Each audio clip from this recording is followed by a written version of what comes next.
Are we blank slates? Is it possible for anyone to think in a way that's truly neutral and unaffected by biases, or better put, presuppositions? And what I'd like to suggest is that the answer is no.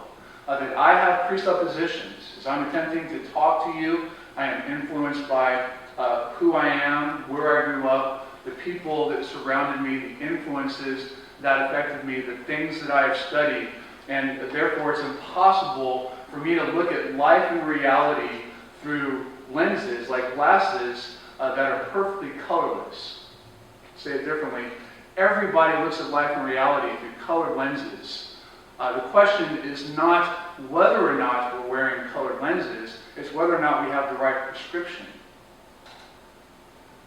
Okay? And just as much as I have to admit that I'm never perfectly neutral and unaffected by my own presuppositions or biases, the same is true of every other person in the world, including those that would seek to disprove the existence of God.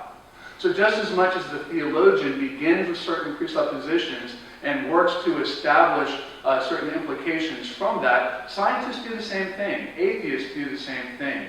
So I want to make sure that I'm just being honest right up front. I'm not trying to pull any fast ones here. I would be willing to say and admit, and you can critique me for this, that all thinking, in a sense, is what? Circular.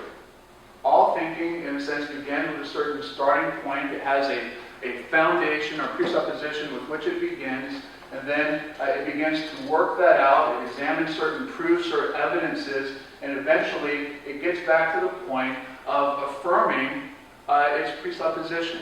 And that's what we're going to see here this evening, is that even scientists, when they talk about why we ought not to believe in God, really what they are proving is that they are just as religious as Christians.